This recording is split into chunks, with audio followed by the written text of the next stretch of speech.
Government ಈಗ ಆಗ್ತಿರುವಂತಹ winter session ಅಲ್ಲಿ MG NREGA scheme 20 ವರ್ಷದಿಂದ ಏನ್ ನಡೀತಾ ಇತ್ತು ಎಂಜಿ ನರೇಗಾ ಸ್ಕೀಮು ಅದನ್ನ ರೀನೇಮ್ ಮಾಡಿದೆ. ಅದ್ರ ಜೊತೆಗೆ ಎಂಜಿ ನರೇಗಾ ಸ್ಕೀಮ್ ನಲ್ಲಿ ಕೆಲವೊಂದು ಫೀಚರ್ಸ್ ಗಳನ್ನ ಕೂಡ ಚೇಂಜಸ್ ಮಾಡಿದೆ. ಇದಕ್ಕೆ ಕೆಲವು ಡಿಬೇಟ್ ಗಳು ಕೂಡ ನಡೀತಾ ಇದೆ. ಎಂಜಿ ನರೇಗಾನ ಚೇಂಜ್ ಮಾಡಿ ಫೀಚರ್ಸ್ ನ ಚೇಂಜ್ ಮಾಡಿರೋದ್ರಿಂದ ಸ್ಟೇಟ್ಸ್ ಗಳ ಮೇಲೆ ಬರ್ಡನ್ ಆಗ್ತಿದೆ, ಫಿನಾನ್ಷಿಯಲ್ ಬರ್ಡನ್ ಕ್ರಿಯೇಟ್ ಆಗ್ತಿದೆ ಅಂತ ಕೂಡ ಹೇಳಲಾಗ್ತಿದೆ. ಈ ನಿಟ್ಟಿನಲ್ಲಿ ನಾವು ಈ ಬಿಲ್ಲಿನಲ್ಲಿ ಏನಿದೆ ಹಾಗೆ ಯಾವ ರೀತಿಯಲ್ಲಿ ಚೇಂಜಸ್ ಮಾಡಿದ್ದಾರೆ, ಹಳೆಯ ಎಂಜಿ ನರೇಗಾ ಹೇಗಿತ್ತು ಅನ್ನೋದನ್ನ ಇನ್ ಡೀಟೇಲ್ ಆಗಿ ನೋಡ್ಕೊಳ್ಳೋಣ. Welcome to news navigator program of Shankar IAS academy. Government MG NREGA scheme ಅನ್ನ ರೀನೇಮ್ ಮಾಡ್ತಿದೆ. ಇದರ ಬಿಲ್ ಅನ್ನ ಈಗ ಪ್ರಪೋಸ್ ಕೂಡ ಮಾಡಲಾಗಿದೆ. ಏನಂತ ರೀನೇಮ್ ಮಾಡಿದೆ ಅಂತ ಹೇಳಿದ್ರೆ Viksit Bharat guarantee for Rozgar and Ajeevika mission ಅಂತ ಹೇಳಿ ರಿನೇಮ್ ಮಾಡಿದೆ. ಇದನ್ನ ಶಾರ್ಟ್ ಆಗಿ ಏನಂತ ಕರಿಬಹುದು ಅಂತ ಹೇಳಿದ್ರೆ VBG ರಾಮ್ ಜಿ ಬಿಲ್ 2025 ಅಂತ ಹೇಳ್ಬಿಟ್ಟು ಕರಿಬಹುದು. 2025ರಲ್ಲಿ ತಗೊಂಡ್ಬರ್ತಾ ಇರೋದ್ರಿಂದ ಜಿ ಬಿಲ್ 2025 ಅಂತ ಹೇಳಿ ಹೇಳಲಾಗ್ತಿದೆ. ಈ ಬಿಲ್ಲು 20 ವರ್ಷದ ಎಂಜಿ ನರೇಗಾ ಅಂದ್ರೆ 2 ಡೆಕೇಡ್ಗಳಿಂದ ನಡೀತಾ ಇದ್ದಂತಹ ಎಂಜಿ ನರೇಗಾ ಸ್ಕೀಮ್ ಏನಿದೆ ಅದನ್ನ ರಿಪ್ಲೇಸ್ ಮಾಡ್ತಿದೆ ಅಥವಾ ರೀನೇಮ್ ಮಾಡ್ತಿದೆ ಅಂತಾನೆ ಹೇಳ್ಬೋದಾಗತ್ತೆ. ಮೊದಲಿಗೆ ಎಂಜಿ ನರೇಗಾ ಸ್ಕೀಮ್ ಬಗ್ಗೆ ನಾವು ನೋಡ್ಕೊಳ್ಳೋಣ. ಎಂಜಿ ನರೇಗಾವನ್ನ 100 ದಿನದ ಗ್ಯಾರಂಟಿ ಎಂಪ್ಲಾಯ್ಮೆಂಟ್ ನ ಕೊಡೋದಕ್ಕೋಸ್ಕರ ಯಾರಿಗೆ ಕೊಡ್ತಾ ಇದ್ದಾರೆ? ಎಂಜಿ ನರೇಗಾ ಅಂಡರ್ ಅಲ್ಲಿ ರೂರಲ್ ಹೌಸ್ ಹೋಲ್ಡ್ಸ್ ಗಳಿಗೆ ಎಂಪ್ಲಾಯ್ಮೆಂಟ್ ನ ಜನರೇಟ್ ಮಾಡ್ತಾ ಇದ್ದಾರೆ. ಸೊ ಈ ಎಂಪ್ಲಾಯ್ಮೆಂಟ್ ಜನರೇಷನ್ ಗೋಸ್ಕರ ತಗೊಬಂದಂತಹ ಸ್ಕೀಮೇ ಎಂಜಿ ನರೇಗಾ ಸ್ಕೀಮ್. ಇದರಲ್ಲಿ ರೂರಲ್ ಅಡಲ್ಟ್ ಮೆಂಬರ್ಸ್ ಗಳಿಗೆ ಯಾರು ಅನ್ಸ್ಕಿಲ್ಡ್ ಇರ್ತಾರೆ, ಸ್ಕಿಲ್ಡ್ ಅಲ್ಲ ಅನ್ಸ್ಕಿಲ್ಡ್ ಎಂಪ್ಲಾಯರ್ಸ್ಗೆ ಏನ ಕೊಡ್ತಾ ಇದ್ದಾರೆ? ಅನ್ಸ್ಕಿಲ್ಡ್ ಮೆಂಬರ್ಸ್ ಗಳಿಗೆ ಜಾಬ್ ಅನ್ನ ಅಥವಾ ಜಾಬ್ ಅಪರ್ಚುನಿಟಿಯನ್ನ ಇಲ್ಲಿ ಕೊಡ್ಲಾಗ್ತಾ ಇದೆ. ಇಲ್ಲಿ ಮ್ಯಾನ್ಯುಯಲ್ ವರ್ಕರ್ಸ್ ಗಳನ್ನ ಕೂಡ ನಾವು ನೋಡ್ಬೋದಾಗತ್ತೆ. Which are related to public work. ಯಾವ ರೀತಿಯಾದಂತಹ ವರ್ಕ್ ಗಳನ್ನ ಕೊಡ್ತಾರೆ ಅಂತ ಹೇಳಿದ್ರೆ public work. For example road construction ಆಗಿರ್ಬೋದು ಅಥವಾ ಡ್ರೈನೇಜ್ ಕನ್ಸ್ಟ್ರಕ್ಷನ್ಸ್ ಆಗಿರ್ಬೋದು, ಬಂಡ್ ಕ್ರಿಯೇಷನ್ಸ್ ಆಗಿರ್ಬೋದು. ಈ ರೀತಿಯಾದಂತಹ ಜಾಬ್ ಅನ್ನ ಅನ್ಸ್ಕಿಲ್ಡ್ ವರ್ಕರ್ಸ್ ಗಳಿಗೆ ಆ ಒಂದು ಏರಿಯಾದ ರೂರಲ್ ಹೌಸ್ ಹೋಲ್ಡ್ಸ್ ಗಳಿಗೆ ಕೊಡ್ಲಾಗತ್ತೆ. ಹಾಗೆಯೇ ಎಷ್ಟು ದಿನದ ಗ್ಯಾರಂಟಿ ಜಾಬ್ ಅನ್ನ ಕೊಡ್ತಿದೆ ಅಂತ ಹೇಳಿದ್ರೆ 100 ದಿನದ ಗ್ಯಾರಂಟಿ ಜಾಬ್ ಅನ್ನ ಇಲ್ಲಿ ಪ್ರೊವೈಡ್ ಮಾಡಲಾಗ್ತಿದೆ. ಸೊ ಇದು ಎಂಜಿ ನರೇಗಾದ ಆಬ್ಜೆಕ್ಟಿವ್ ಅಂತಾನೆ ನಾವು ಕರಿಬಹುದು. ಆದ್ರೆ ಮೇನ್ ಅಜೆಂಡಾ ಏನು ಎಂಜಿ ನರೇಗಾದು ಅಂತ ಹೇಳಿದ್ರೆ ಎವ್ರಿ ಫಿನಾನ್ಷಿಯಲ್ ಇಯರ್ ಅಲ್ಲಿ ಏನ್ ನಾವು ಫಿನಾನ್ಷಿಯಲ್ ಇಯರ್ ಅಂತ ಹೇಳಿ ಕರಿತೀವಲ್ವಾ, ಸೊ ಎವ್ರಿ ಫಿನಾನ್ಷಿಯಲ್ ಇಯರ್ ಅಲ್ಲಿ 100 ದಿನ ಪ್ರತಿಯೊಬ್ಬರಿಗೂ ಕೂಡ ಅಂದ್ರೆ ಆ ಹಳ್ಳಿಯಲ್ಲಿ ಇರುವಂತಹ ಯಾರೆಲ್ಲ ಅಡಲ್ಟ್ಸ್ ಮೆಂಬರ್ಸ್ ಇರ್ತಾರೆ ಅವ್ರಿಗೆ ಗ್ಯಾರಂಟಿ ಒಂದು ಜಾಬ್ ಅನ್ನ ಕೊಡೋದು ಇದರ ಮುಖ್ಯ ಉದ್ದೇಶ. ಈಗ ಎಷ್ಟು ಸಕ್ಸಸ್ಫುಲ್ ಆಗಿದೆ ಎಂಜಿ ನರೇಗಾ ಅಂತ ಹೇಳಿದ್ರೆ ನಮ್ಗೆ ಯಾವಾಗ್ಲೂ ಕೂಡ ನ್ಯೂಸ್ ಅಲ್ಲಿ ಎಂಜಿ ನರೇಗಾ ಇರೋದನ್ನ ನಾವು ನೋಡ್ತಿದ್ವಿ. ಯಾವ ರೀತಿ ಸಕ್ಸಸ್ ಆಗಿದೆ ಅಂತ ಹೇಳಿದ್ರೆ 2022-23 ಒಂದು ರಿಪೋರ್ಟ್ ಅನ್ನ ನಾವು ನೋಡ್ಕೊಂಡ್ರೆ 15.4 ಕೋಟಿ ಆಕ್ಟಿವ್ ವರ್ಕರ್ಸ್ ಗಳನ್ನ ನಾವು ಎಂಜಿ ನರೇಗಾದ ಅಡಿಯಲ್ಲಿ ಕಾಣಬಹುದಾಗುತ್ತೆ. ಅಷ್ಟು ಸಕ್ಸಸ್ಫುಲ್ ಆಗಿ ಎಂಜಿ ನರೇಗಾ ವರ್ಕ್ ಆಗ್ತಾ ಇದೆ. ಸೊ ಇದರಿಂದ ಏನಾಗುತ್ತೆ, ಅದಕ್ಕೋಸ್ಕರ ಎಂಜಿ ನರೇಗಾ ಸ್ಕೀಮ್ ಅನ್ನ ತಗೋಬಂದ್ರು ಅಂತ ಹೇಳಿದ್ರೆ ನಾವು ಭಾರತವನ್ನ ಹಿಂದಿನ ಕಾಲದಿಂದ ನೋಡ್ಕೊಂಡ್ರೆ ಭಾರತದಲ್ಲಿ ಪವರ್ಟಿ ಜಾಸ್ತಿ ಇದೆ, ಅನ್ಎಂಪ್ಲಾಯ್ಮೆಂಟ್ ಜಾಸ್ತಿ ಇದೆ, ಅದ್ರ ಜೊತೆಗೆ ಹೆಲ್ತ್ ಇಶ್ಯೂಸ್ ಗಳು ಕ್ರಿಯೇಟ್ ಆಗ್ತಾ ಇದೆ. ಹಾಗೆಯೇ ವಿಮೆನ್ ಎಂಪವರ್ಮೆಂಟ್ ಕೂಡ ಡಿಕ್ರೀಸ್ ಆಗಿತ್ತು ಆಗಿನ ಕಾಲದಲ್ಲಿ. ಎಜುಕೇಶನ್ ಸಿಗ್ತಿರ್ಲಿಲ್ಲ, ಕರೆಕ್ಟ್ ಅಲ್ವಾ? ಇದನ್ನೆಲ್ಲದನ್ನು ಕೂಡ ಅಡ್ರೆಸ್ ಮಾಡೋದಕ್ಕೆ ಮೇನ್ ಅಜೆಂಡಾ ಏನು? ಪವರ್ಟಿ. ಈ ಪಾವರ್ಟಿಯನ್ನ, ಕ್ರೋನಿಕ್ ಪಾವರ್ಟಿಯನ್ನ ಅಡ್ರೆಸ್ ಮಾಡೋದಕ್ಕೋಸ್ಕರ ಎಂಜಿ ನರೇಗಾ ಸ್ಕೀಮ್ ಅನ್ನ ತಗೊಂಡ್ಬರ್ತಾರೆ. ಅಂಡ್ ಅದ್ರ ಕಾಸಸ್ ಅನ್ನ ರೆಡ್ಯೂಸ್ ಮಾಡೋದಕ್ಕೆ. ಯಾಕಂದ್ರೆ ಪಾವರ್ಟಿ ಏನಾದ್ರು ರಿಡಕ್ಷನ್ ಆಯ್ತು ಅಂತ ಹೇಳಿದ್ರೆ ಬೇರೆ ಎಲ್ಲ ಅನ್ಎಂಪ್ಲಾಯ್ಮೆಂಟ್ ಆಗಿರ್ಬೋದು, ಎಜುಕೇಶನ್ ಆಗಿರ್ಬೋದು, ಹೆಲ್ತ್ ಆಗಿರ್ಬೋದು, ಇದೆಲ್ಲದನ್ನು ಕೂಡ ನಾವು ಸುಧಾರಿಸಬಹುದಲ್ವಾ? ಅದಕ್ಕೋಸ್ಕರ ಈ ರೀತಿಯಾದಂತಹ ಸ್ಕೀಮ್ ಅನ್ನ ತಗೊಬಂದಿದ್ದಾರೆ. ಅಂಡ್ 100 ದಿನದ ಜಾಬ್ ಅಪರ್ಚುನಿಟಿಯನ್ನ ಇಲ್ಲಿ ಕೊಡ್ಲಾಗ್ತಿದೆ ಅಲ್ವಾ? ಆ 100 ದಿನದ ಜಾಬ್ ಅಪರ್ಚುನಿಟಿಯನ್ನ ಕೊಡ್ತಾ ಇದೀವಿ ಅಂತ ಹೇಳಿದ್ರೆ ಅವ್ರಿಗೆ ವೇಜಸ್ ಅನ್ನ ಕೊಡ್ಬೇಕಲ್ವಾ? ಅಂದ್ರೆ ಸಂಬಳವನ್ನ ಕೊಡ್ಬೇಕಲ್ವಾ? ಯಾರು ಸಂಬಳವನ್ನ ಕೊಡ್ತಾರೆ, ಯಾವ ಅಡಿಯಲ್ಲಿ ಕೊಡ್ತಾರೆ ಅಂತ ಹೇಳಿದ್ರೆ ಮಿನಿಮಮ್ ವೇಜ್ ಆಕ್ಟ್ ಅಂತ ಹೇಳ್ಬಿಟ್ಟು ಏನ್ ಆಕ್ಟ್ ಇದೆ ಅಲ್ವಾ, ಆ ಒಂದು ಆಕ್ಟಿನ ಅಡಿಯಲ್ಲಿ ಮಿನಿಮಮ್ ವೇಜ್ ಆಕ್ಟ್ 1948 ಇದರ ಅಡಿಯಲ್ಲಿ ಅವ್ರಿಗೆ ಸ್ಯಾಲರಿಯನ್ನ ಕೊಡ್ಲಾಗತ್ತೆ. ಯಾವ ಬೇಸಿಸ್ ಮೇಲೆ ಕೊಡ್ತಾರೆ ಅಂತ ಹೇಳಿದ್ರೆ ಅಗ್ರಿಕಲ್ಚರಲ್ ಲೇಬರ್ಸ್ಗೆ ಯಾವ ರೀತಿಯಾದಂತಹ ಸ್ಯಾಲರಿಯನ್ನ ಕೊಡ್ತಾರಲ್ವಾ ಅದೇ ತರ ಇವ್ರಿಗೂ ಕೂಡ ಸ್ಯಾಲ್ರಿಯನ್ನ ಅಥವಾ ಡೈಲಿ ವೇಜಸ್ ಅನ್ನ ಕೊಡ್ಲಾಗತ್ತೆ. ಸೊ 100 ದಿನದ ಗ್ಯಾರಂಟಿ ಜಾಬ್ ಇರುತ್ತೆ, ಅದೇ ರೀತಿಯಾದಂತಹ ಅವರ ಜಾಬಿಗೆ ಸಲ್ಲಬೇಕಾಗಿರುವಂತಹ ಸ್ಯಾಲ್ರಿ ಕೂಡ ಅವ್ರಿಗೆ ಸಿಗ್ತಿರುತ್ತೆ. ಇನ್ನು MG ನರೇಗಾ ಸ್ಕೀಮ್ ಬಂದ್ಬಿಟ್ಟು centrally sponsored scheme. So central sector ಇಂದ ತಗೊಬಂದಿರುವಂತಹ centrally sponsored scheme MG NREGA.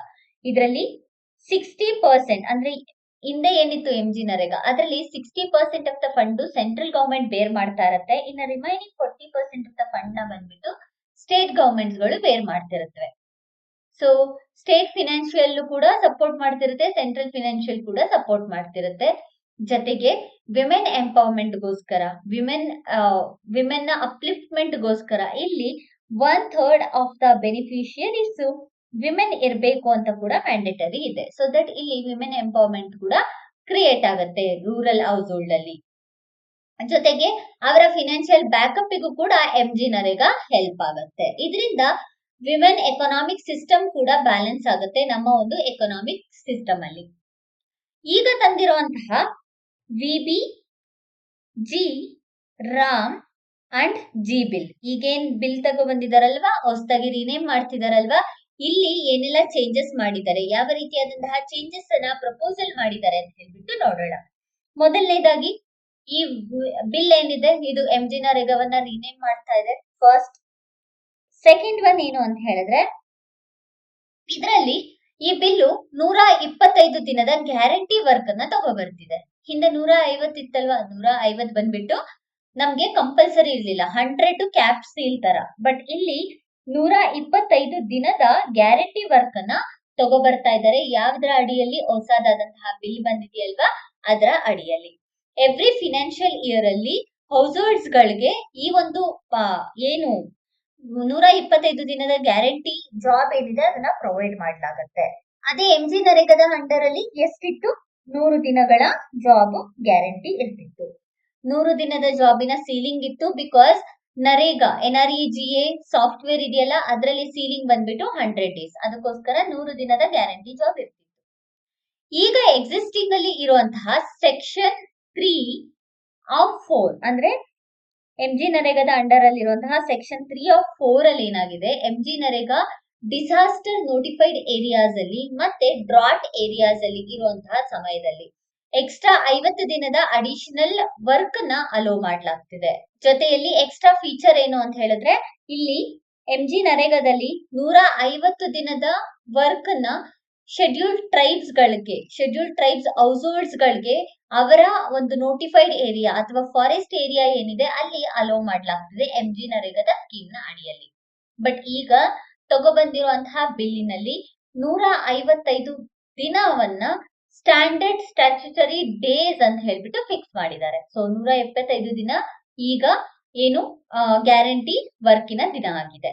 ನಂತರ ಸೆಂಟರ್ ಸ್ಟೇಟ್ ಫಂಡಿಂಗ್ ಪ್ಯಾಟ್ರನ್ ಈಗ ಇಶ್ಯೂ ಆಗಿರೋದೇ ಅದು. ಸೊ ಈ ಒಂದು ಇಶ್ಯೂ ಬಗ್ಗೆ ನೋಡ್ಕೊಳ್ಳೋಣ. ಸೆಂಟರ್ ಸ್ಟೇಟ್ ಫಂಡಿಂಗ್ ಪ್ಯಾಟ್ರನ್ ನಾವು ನೋಡ್ಕೊಂಡ್ರೆ MG ನರೇಗಾದ ಅಂಡರ್ ಅಲ್ಲಿ 100% ಆಫ್ ದ ಫಂಡ್ ಅನ್ನ ಕೆಲವೊಂದ್ ಕಡೆ ಸೆಂಟ್ರಲ್ ಗವರ್ಮೆಂಟ್ ಮಾಡ್ತಾ ಇತ್ತು. ಅನ್ಸ್ಕಿಲ್ಡ್ ವೇಜಸ್ ಅನ್ನ ಕಂಪ್ಲೀಟ್ ಬೇರ್ ಮಾಡ್ತಾ ಇತ್ತು. ಅಡ್ಮಿನಿಸ್ಟ್ರೇಟಿವ್ ಲೆವೆಲ್ ಅಲ್ಲಿ ಖರ್ಚಾಗುವಂತದ್ದೇ ಬೇರೆ, ಬಟ್ ಸ್ಯಾಲರಿಯನ್ನ ಕೊಡುತ್ತಲ್ವಾ ದಿನನಿತ್ಯದಲ್ಲಿ, ಅದನ್ನ ಬೇರ್ ಮಾಡ್ತಿದ್ಯಾರು ಅಂತ ಹೇಳಿದ್ರೆ central government. 100% central government unskilled ಲೇಬರ್ಸ್ಗೆ ಇದಕ್ಕೆ ಸ್ಯಾಲರಿಯನ್ನ ಕೊಡ್ತಾ ಇತ್ತು. ಬಟ್ ಈಗ ಈ ಕಾಸ್ಟ್ ಅನ್ನ ಸ್ಟೇಟ್ ಜೊತೆಗೆ ಶೇರ್ ಮಾಡ್ತಿದೆ. ಈಗ ಈ ಒಂದು ವೇಜ್ ಅನ್ನ ಕೊಡೋದು ಸ್ಟೇಟ್ ಮತ್ತೆ ಸೆಂಟರ್ ಎರಡು ಕೂಡ ಸೇರ್ಬಿಟ್ಟು ಅನ್ಸ್ಕಿಲ್ಡ್ ಲೇಬರ್ಸ್ಗೆ ಸ್ಯಾಲರಿಯನ್ನ ಪ್ರೊವೈಡ್ ಮಾಡ್ತಾರೆ.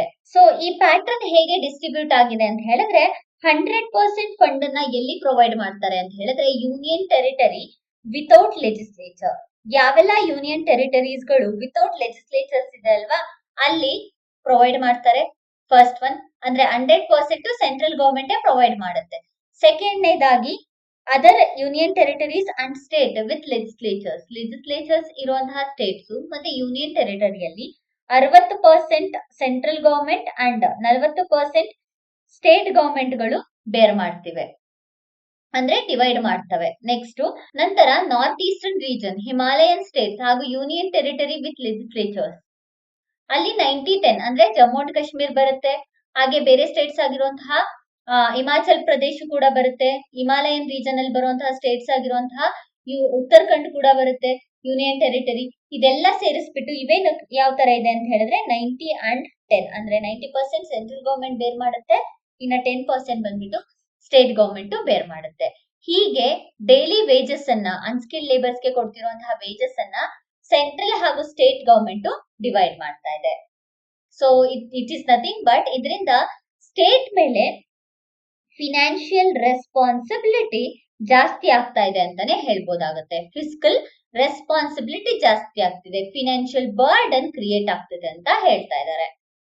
ಮುಂಚೆ MG ನರೇಗಾ ಅಂಡರ್ ಅಲ್ಲಿ ಸ್ಟೇಟ್ಸ್ ಪ್ರೈಮರಿ ರೆಸ್ಪಾನ್ಸಿಬಿಲಿಟಿ ಏನಾಗಿತ್ತು ಅಂತ ಹೇಳಿದ್ರೆ ಜಸ್ಟ್ ಏನ್ ಮಾಡ್ತಿದ್ರು ಅಂದ್ರೆ ಎಂಪ್ಲಾಯ್ಮೆಂಟ್ ಅಲೋಯನ್ಸ್ ಗಳು, ಹಾಗೆಯೇ ಏನು ಅಡ್ಮಿನಿಸ್ಟ್ರೇಟಿವ್ ವರ್ಕಿಗೋಸ್ಕರ ಕಾಸ್ಟ್ ಬೇರ್ ಮಾಡ್ತಾ ಇದ್ರು, ಜೊತೆಗೆ ಮೆಟೀರಿಯಲ್ ಕಾಸ್ಟ್ ಬೇಕಲ್ವಾ, ಆ ಮೆಟೀರಿಯಲ್ ಕಾಸ್ಟ್ ಅಲ್ಲಿ just 1/4 of the material cost ಅನ್ನ ಮಾತ್ರ ಸ್ಟೇಟ್ ಗವರ್ಮೆಂಟ್ ಬೇರ್ ಮಾಡ್ತಾ ಇತ್ತು. ಅಡ್ಮಿನಿಸ್ಟ್ರೇಟಿವ್ ಎಕ್ಸ್ಪೆನ್ಸಸ್ ನ ಕೂಡ ಸ್ಟೇಟ್ ಗವರ್ಮೆಂಟ್ ಬೇರ್ ಮಾಡ್ತಾ ಇತ್ತು. ಬಟ್ ಈಗ ಅದನ್ನ ಸೆಂಟ್ರಲ್ ಗವರ್ಮೆಂಟ್ ಡಿವೈಡ್ ಮಾಡಿದೆ, ಅಂದ್ರೆ ವೇಜಸ್ ಅನ್ನು ಕೂಡ ಸ್ಟೇಟ್ ಗವರ್ಮೆಂಟಿನ ಮೇಲೆ ಏರಿದೆ. ಹಾಗಾಗಿ ಈಗ ಡಿಬೇಟ್ ಸ್ಟಾರ್ಟ್ ಆಗಿದೆ. ನೆಕ್ಸ್ಟ್ MG ನರೇಗಾ ಅಂಡರ್ ಅಲ್ಲಿ ಇದ್ದ ಲೇಬರ್ ಬಡ್ಜೆಟ್ ಅಂತ ಇರ್ತಿತ್ತು, ಪ್ರತಿ ವರ್ಷ ಆ ಬಡ್ಜೆಟ್ ಅನ್ನ ಕೊಡ್ತಾ ಇದ್ರು. ಬಟ್ ಆ MG ನರೇಗಾ ಅಂಡರ್ ಅಲ್ಲಿ ಇದ್ದಂತಹ ಲೇಬರ್ ಬಡ್ಜೆಟ್ ಅನ್ನ ಈಗ ನಾರ್ಮೇಟಿವ್ ಅಲೋಕೇಶನ್ ಅಂತ ರಿಪ್ಲೇಸ್ ಮಾಡಲಾಗಿದೆ.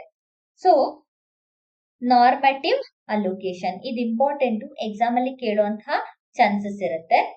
ಈ ನಾರ್ಮೇಟಿವ್ ಅಲೋಕೇಶನ್ ಏನು ಅಂತ ಹೇಳಿದ್ರೆ ಇದು ಲೇಬರ್ ಬಡ್ಜೆಟ್ ಏನಿತ್ತು ಅಂದ್ರೆ ಲೇಬರ್ ಕಾಸ್ಟ್ ಎಷ್ಟಾಗುತ್ತೆ, ಅವ್ರಿಗೆ ವೇಜಸ್ ಎಷ್ಟು ಕೊಟ್ಟಿದೀವಿ, ಮೆಟೀರಿಯಲ್ ಕಾಸ್ಟ್ ಎಷ್ಟಾಗುತ್ತೆ ಅನ್ನೋದನ್ನ 1 ಇಯರ್ ಅಲ್ಲಿ ಏನೆಲ್ಲಾ ಕಾಸ್ಟ್ ಆಗುತ್ತೆ ಅನ್ನೋ ಬಡ್ಜೆಟ್ ಮಾಡ್ತಿದ್ರಲ್ವಾ, ಅದನ್ನ ಇವಾಗ ರಿಪ್ಲೇಸ್ ಮಾಡ್ಬಿಟ್ಟು ನಾರ್ಮೇಟಿವ್ ಅಲೋಕೇಶನ್ ಅಂತ ಹೇಳ್ಬಿಟ್ಟು ರೀನೇಮ್ ನ ಮಾಡಿದ್ದಾರೆ. So central government state wise normative allocation ನ ಮಾಡಲಾಗುತ್ತೆ. ಪ್ರತಿ ಫಿನಾನ್ಷಿಯಲ್ ಇಯರ್ ಅಲ್ಲಿ based on prescribed objective parameter. ಯಾವ ಪ್ರಿಸ್ಕ್ರೈಬ್ಡ್ ಆಬ್ಜೆಕ್ಟಿವ್ ಪ್ಯಾರಾಮೀಟರ್ಸ್ ಅಂತ ಹೇಳಿದ್ರೆ ಇಲ್ಲಿ ಕೆಲವೊಂದು ಪ್ಯಾರಾಮೀಟರ್ಸ್ ಗಳನ್ನ ಮೆನ್ಷನ್ ಮಾಡಿರ್ತಾರೆ, ಅದ್ರ ಮೇಲೆ ನಾರ್ಮೇಟಿವ್ ಅಲೋಕೇಶನ್ ನ ಮಾಡಬೇಕು ಅಂತ ಹೇಳ್ಬಿಟ್ಟು central government state government wise ಅಲ್ಲಿ ಇದನ್ನ ಡಿವೈಡ್ ಮಾಡ್ತಾ ಬರುತ್ತೆ. ಅದ್ರ ಜೊತೆಗೆ ಸೆಕ್ಷನ್ 4 ಅಲ್ಲಿ ಏನ್ ಹೇಳಿದೆ ಅಂತ ಹೇಳಿದ್ರೆ ನಾರ್ಮೇಟಿವ್ ಅಲೋಕೇಶನ್ ಗಿಂತ ಏನಾದ್ರೂ ಜಾಸ್ತಿ ಆದ್ರೆ ಸ್ಟೇಟ್ ಗವರ್ಮೆಂಟ್ ಅದನ್ನ ಬೇರ್ ಮಾಡ್ಬೇಕು. ಅಂದ್ರೆ ನಾರ್ಮೇಟಿವ್ ಅಲೋಕೇಶನ್ ಅಲ್ಲಿ ಬಡ್ಜೆಟ್ ಮಾಡಿರ್ತಾರಲ್ವಾ, ಫಾರ್ ಎಕ್ಸಾಂಪಲ್ ಇವಾಗ 100 crore ಆಗುತ್ತೆ ಅಂತ ಇರುತ್ತೆ, ಈ 100 crore ಗಿಂತ ಏನಾದ್ರೂ ಜಾಸ್ತಿ ಏನಾದ್ರೂ ಆದ್ರೆ ಅದನ್ನ ಬೇರ್ ಮಾಡೋದು ಯಾರು, ಸ್ಟೇಟ್ ಗವರ್ಮೆಂಟ್ ಬೇರ್ ಮಾಡತ್ತೆ, ನಾರ್ಮೇಟಿವ್ ಅಲೋಕೇಶನ್ ಗಿಂತ ಜಾಸ್ತಿ ಆದ್ರೆ. ಸೊ ಎಲ್ಲಾ ಫಿನಾನ್ಷಿಯಲ್ ಬರ್ಡನ್ ಯಾರ ಮೇಲೆ ಬರ್ತಾ ಇದೆ, ಸ್ಟೇಟ್ ಗವರ್ಮೆಂಟ್ ಮೇಲೆ ಬರ್ತಾ ಇದೆ ಅನ್ನೋ ಅರ್ಥದಲ್ಲಿ ಆಗುತ್ತೆ. ನಂತರ ನಾರ್ಮೇಟಿವ್ ಅಲೋಕೇಶನ್ ಅಂದ್ರೆ ಏನು?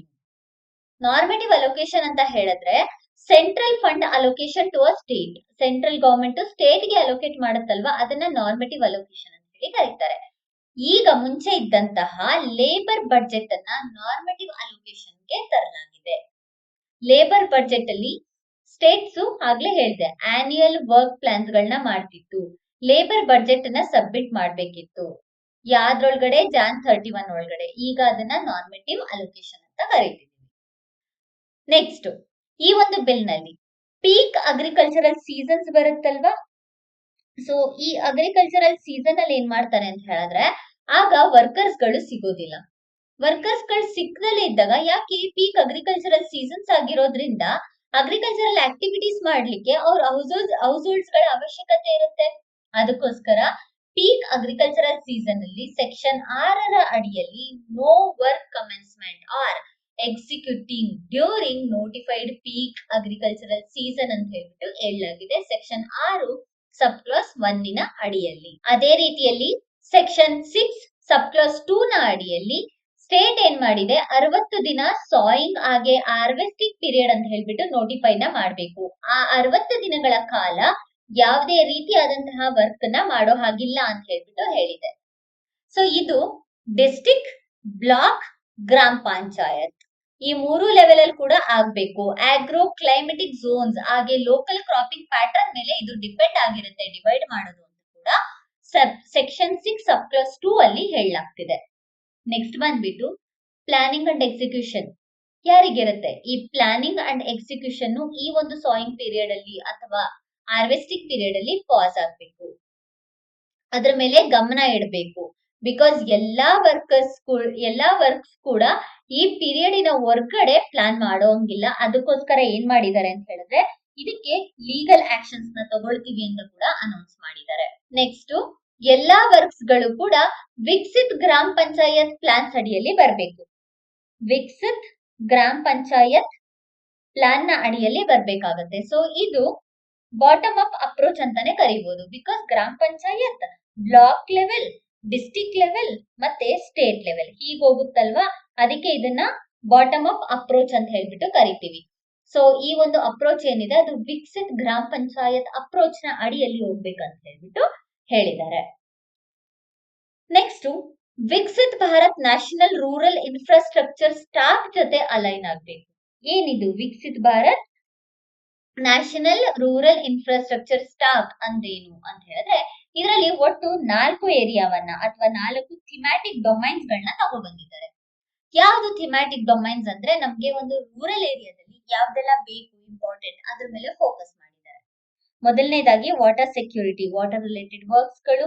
Next core rural infrastructures, toilet constructions ಆಗಿರ್ಬೋದು, ಡ್ರೈನೇಜ್ ಅಥವಾ ರೋಡ್ ಕನ್ಸ್ಟ್ರಕ್ಷನ್ಸ್ ಆಗಿರ್ಬೋದು, ಅದ್ರ ಮೇಲೆ livelihood related infrastructures, extreme weather mitigation, drought ಆಗಿರ್ಬೋದು, ಡಿಸಾಸ್ಟರ್ಸ್ ಆಗಿರ್ಬೋದು, ಇದನ್ನ ಮಿಟಿಗೇಟ್ ಮಾಡ್ಲಿಕ್ಕೆ ಎಕ್ಸ್ಟ್ರೀಮ್ ವೆದರ್ ಮಿಟಿಗೇಷನ್ ಮೇಲೂ ಕೂಡ ಫೋಕಸ್ ಮಾಡಬೇಕು ಅಂತ ಹೇಳ್ಬಿಟ್ಟು Viksit Bharat national rural infrastructure stack ಜೊತೆ ಈ ಒಂದು ಹೊಸ ಬಿಲ್ ಅನ್ನ ಅಲೈನ್ ಮಾಡ್ತಾ ಇದ್ದಾರೆ. ಇದ್ರ ಜೊತೆಗೆ ಇನ್ನೂ ಒಂದು ಬಿಲ್ ಅನ್ನ ಅಲೈನ್ ಮಾಡ್ತಾ ಇದ್ದಾರೆ ಅಥವಾ ಇನ್ನೂ ಒಂದು ಪ್ರೋಗ್ರಾಮ್ ನ ಅಲೈನ್ ಮಾಡ್ತಾ ಇದ್ದಾರೆ. ಯಾವುದು ಅಂತ ಹೇಳಿದ್ರೆ PM ಗಾತಿ ಶಕ್ತಿ ನ್ಯಾಷನಲ್ ಮಾಸ್ಟರ್ ಪ್ಲಾನ್. ಯಾಕೆ ಅಂತ ಹೇಳಿದ್ರೆ ಇದೆಲ್ಲದನ್ನೇ ಎಕ್ಸಿಕ್ಯೂಟ್ ಆಗ್ಬೇಕು ಅಂತ ಹೇಳಿದ್ರೆ PM ಗಾತಿ ಶಕ್ತಿ ನ್ಯಾಷನಲ್ ಮಾಸ್ಟರ್ ಪ್ಲಾನ್ ಜೊತೆ ಅಲೈನ್ ಮಾಡ್ಬೇಕು ಅಂತ.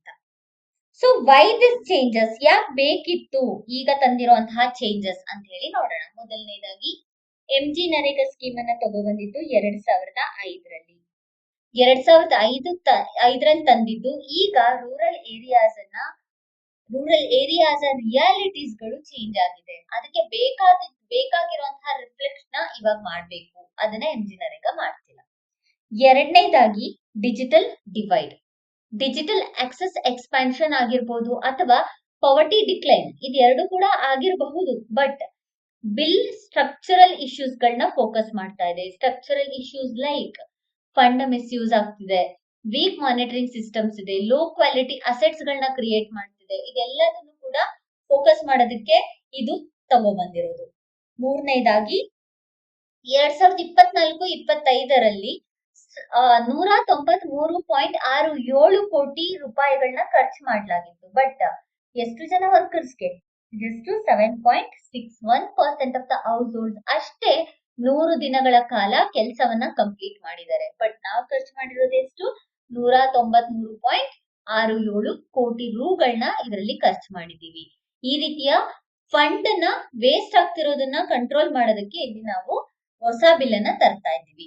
ನೆಕ್ಸ್ಟ್ ಈ ಒಂದು ಬಿಲ್ಲಿನ ಫ್ರೇಮ್ ವರ್ಕ್ ಈಗ ಮೋರ್ ಫೋಕಸ್ಡ್ ಆಗಿದೆ, ಅಕೌಂಟೇಬಲ್ ಆಗಿದೆ, ಟ್ರಾನ್ಸ್ಪರೆನ್ಸಿ ಇದೆ ಅಂಡ್ ಆಲ್ಸೋ ಟೆಕ್ನಾಲಜಿ ಡ್ರಿವನ್ ಆಗಿರೋದ್ರಿಂದ ಎಲ್ಲಾ ಚಾಲೆಂಜಸ್ ಗಳನ್ನ ಅಡ್ರೆಸ್ ಮಾಡೋದಕ್ಕೆ ಇದು ಹೆಲ್ಪ್ ಮಾಡುತ್ತೆ. ಎಕ್ಸ್ಪೆಕ್ಟೆಡ್ ಔಟ್ಕಮ್ ಏನು ಹಾಗಾದ್ರೆ? ಈ ಬಿಲ್ ಅನ್ನ ನಾವು ತಗೊಂಡ್ಬರೋದ್ರಿಂದ ರೂರಲ್ ಎಂಪ್ಲಾಯ್ಮೆಂಟ್ ಜಾಸ್ತಿ ಆಗುತ್ತೆ. ಸೊ ಎಂಪ್ಲಾಯ್ಮೆಂಟ್ ಜಾಸ್ತಿ ಆಗುತ್ತೆ ಅಂದ್ರೆ ಇನ್ಕಮ್ ಲೆವೆಲ್ ರೂರಲ್ ಏರಿಯಾದಲ್ಲಿ ಜಾಸ್ತಿ ಆಗ್ತಾ ಹೋಗುತ್ತೆ. ಇನ್ಫ್ರಾಸ್ಟ್ರಕ್ಚರ್ ನಾವಿಲ್ಲಿ ನೋಡಿದ್ವಿ, ಇದೆಲ್ಲದ್ರಿಂದ ಇನ್ಫ್ರಾಸ್ಟ್ರಕ್ಚರ್ ಸ್ಟ್ರೆಂಥನ್ ಆಗ್ತಾ ಬರುತ್ತೆ. ಕರೆಕ್ಟಾ? ನೆಕ್ಸ್ಟ್ ವರ್ಕರ್ಸ್ ನ ಪ್ರಿಯಾರಿಟೈಸ್ ನ ಮಾಡ್ಲಾಗುತ್ತೆ. Like work related, water related ವರ್ಕಿಗೆ ಬೇರೆಯವರು, rural road marketing construction, market level ಕನ್ಸ್ಟ್ರಕ್ಷನ್ಸ್ಗೆ, ಕ್ಲೈಮೇಟ್ ರೆಸಿಲಿಯಂಟ್ ಅಸೆಟ್ಸ್ ಗಳನ್ನ ಫೋಕಸ್ ಮಾಡೋದಕ್ಕೆ ಈ ರೀತಿಯ ಪ್ರಿಯಾರಿಟೈಸ್ ವರ್ಕ್ ನ ಮಾಡೋದ್ರಿಂದ ಸ್ಕಿಲ್ ಯಾರೆಲ್ಲ ಅನ್ಸ್ಕಿಲ್ಡ್ ಇರ್ತಾರೆ ಅವ್ರಿಗೆ ಒಂದು ಏರಿಯಾದಲ್ಲಿ ಸ್ಕಿಲ್ ಅನ್ನ ಇನ್ಕ್ರೀಸ್ ಮಾಡ್ಲಿಕ್ಕೆ ಹೆಲ್ಪ್ ಮಾಡುತ್ತೆ. ಮೂರನೇದಾಗಿ ಅಗ್ರಿಕಲ್ಚರಲ್ ಪ್ರೊಡಕ್ಟಿವಿಟಿ ಹಾಗೆ ಮೈಗ್ರೇಷನ್ ಡಿಸ್ಟ್ರೆಸ್ ಗಳನ್ನ ಇದು ಕಂಟ್ರೋಲ್ ಮಾಡುತ್ತೆ. ನಾಲ್ಕನೇದೇನು ಅಂತ ಹೇಳಿದ್ರೆ ಪ್ಲಾನಿಂಗು, ಪೇಮೆಂಟ್, ಇದೆರಡನ್ನು ಕೂಡ ಡಿಜಿಟೈಸ್ ಮಾಡಿ ಮಾನಿಟರಿಂಗ್ ನ ಈಸಿ ಮಾಡುತ್ತೆ. ಅದ್ರ ಜೊತೆಗೆ ಎಫಿಷಿಯನ್ಸಿ, ಟ್ರಾನ್ಸ್ಪರೆನ್ಸಿ, ಡೆಲಿವರಿಯನ್ನ ಇಂಪ್ರೂವ್ ಮಾಡುತ್ತೆ. ಜೊತೆಗೆ 25% ಗ್ಯಾರಂಟಿ ವರ್ಕ್ ನ ಇನ್ಕ್ರೀಸ್ ಆಗಿರೋದ್ರಿಂದ ಇನ್ನು ಕೂಡ ಹೌಸ್ ಹೋಲ್ಡ್ಸ್ ಗಳಿಗೆ, ರೂರಲ್ ಹೌಸ್ ಹೋಲ್ಡ್ಸ್ ಗಳಿಗೆ ಇದು ತುಂಬಾನೇ ಎಫೆಕ್ಟಿವ್ ಆಗಿ ಇಂಪ್ಯಾಕ್ಟ್ ಮಾಡುತ್ತೆ. ಡಿಜಿಟಲ್ ವೇಜ್ ಪೇಮೆಂಟ್ ಗಳನ್ನ ಹಾಗೂ ಆಧಾರ್ ಬೇಸ್ಡ್ ವೆರಿಫಿಕೇಶನ್ ತರ್ತಿರೋದ್ರಿಂದ ಡ್ಯೂಪ್ಲಿಕೇಶನ್ ನ ಕಂಟ್ರೋಲ್ ಮಾಡೋದಕ್ಕೆ ಇದು ಯೂಸ್ ಆಗುತ್ತೆ. ಫ್ರಾಡ್ ಡಿಟೆಕ್ಷನ್ ಮಾಡ್ಲಿಕ್ಕೆ ಯೂಸ್ ಮಾಡಬಹುದು. ಹಾಗೆ ಎ ರಿಲೇಟೆಡ್ ಏನಾದ್ರು ಫ್ರಾಡ್ಸ್ ಇದ್ರೆ ಅದನ್ನು ಕೂಡ ಡಿಟೆಕ್ಟ್ ಮಾಡಬಹುದು. GPS ಹಾಗೂ ಮೊಬೈಲ್ ಬೇಸ್ಡ್ ಮಾನಿಟರಿಂಗ್ ವರ್ಕ್ ನ ಕೂಡ ಮಾಡಬಹುದು. ಜೊತೆಗೆ 2 ಬಾರಿ ಸೋಷಿಯಲ್ ಆಡಿಟ್ ಅನ್ನ ನಾವಿಲ್ಲಿ ಅಳವಡಿಸಿಕೊಂಡಿದ್ದೀವಿ. ಸೊ ಇದರಿಂದ ನಮ್ಗೆ ಈಗ ತಂದಿರುವಂತಹ ಬಿಲ್ಲು ಮೋರ್ ಟ್ರಾನ್ಸ್ಪರೆಂಟ್, ಅಕೌಂಟೇಬಲ್ ಹಾಗೂ ಬೇಗನೆ ಯಾವುದೇ ರೀತಿಯಾದಂತಹ ಅಮೌಂಟ್ ವೇಸ್ಟ್ ಆಗ್ತಿದೆಯಲ್ವಾ ಅದನ್ನ ಕಂಟ್ರೋಲ್ ಮಾಡ್ಲಿಕ್ಕೆ ಈ ಬಿಲ್ ಹೆಲ್ಪ್ ಆಗುತ್ತೆ. ನೆಕ್ಸ್ಟ್ ಇದ್ರ ಮೇಲೆ ಒಂದು ಪ್ರಿಲಿಮ್ಸ್ ಕ್ವಶನ್ ನೋಡಿದ್ರೆ, with reference to the proposed Viksit Bharat guarantee for Rozgar and Ajeevika mission Gramin bill 2025, consider the following statement. First one, the bill guarantees 100 days of wages employment per rural household identical to the MG Narega 2025. Actually, first one wrong because ಇದ್ರಲ್ಲಿ ನಾವು 125 days ಅನ್ನ ತಗೊಬಂದಿದ್ದೀವಿ. ಎರಡನೇದು, it proposes a 60-40 funding pattern between center and state for unskilled wage cost in most states, unlike the 100% central funding under MG Narega. This is correct. Next, the bill introduces a statutory pause on public work during notified peak agricultural season to address farm labor shortage. Answer ಬಂದ್ಬಿಟ್ಟು 2 and 3. So ಇದಿಷ್ಟು ನಮ್ಗೆ MG ನರೇಗಾನ replace ಮಾಡ್ತಿರುವಂತಹ ಈಗಿನ ಹೊಸ ಬಿಲ್ಲಿನ ಬಗ್ಗೆ. MCQ ನ solve ಮಾಡ್ಕೊಂಡಿರೋದ್ರಿಂದ ಇದ್ರ feature ಅನ್ನ ಫೋಕಸ್ ಮಾಡಿದೀವಿ ಅಂತ ಗೊತ್ತಾಗುತ್ತೆ. ಸೊ ದಟ್ ಎಕ್ಸಾಮ್ ಅಲ್ಲಿ ಇದೇ ರೀತಿಯಾದಂತಹ ಕ್ವಶನ್ ನ ಕೇಳುವಂತಹ ಚಾನ್ಸಸ್ ಕೂಡ ಇರುತ್ತೆ. MG ನರೇಗಾ ಯಾವಾಗ್ಲೂ ನ್ಯೂಸ್ ಅಲ್ಲಿ ಇರೋದ್ರಿಂದ UPSC ಆಗಿರ್ಬೋದು ಅಥವಾ ಅದರ್ ಸ್ಟೇಟ್ ಎಕ್ಸಾಮ್ಸ್ ಅಲ್ಲಿ ಕೂಡ ಇದನ್ನ ಕೇಳುವಂತಹ ಚಾನ್ಸಸ್ ಇರುತ್ತೆ. ಸೊ ಇದಿಷ್ಟು ಈಗ ಬಂದಿರುವಂತಹ ಹೊಸ ಬಿಲ್ಲಿನ ಬಗ್ಗೆ. ಇದ್ರ ಮೇಲೆ ಬೇಕಾದ್ರೆ ಒಂದು ಮೇನ್ಸ್ ಕ್ವಶನ್ ಕೂಡ ಪ್ರಾಕ್ಟೀಸ್ ಮಾಡ್ಕೋಬಹುದು. ಅಂಡ್ ಆಲ್ಸೋ ಈ ಫೀಚರ್ ಅನ್ನ ಇನ್ನೂ ಒಂದ್ಸಲ ಓದ್ಕೊಳ್ಳೋದ್ರಿಂದ ನಿಮ್ಗೆ ಎಕ್ಸಾಮ್ ಅಲ್ಲಿ ಇನ್ನೂ ಹೆಲ್ಪ್ ಆಗುತ್ತೆ. Thank you for watching. Please share and subscribe.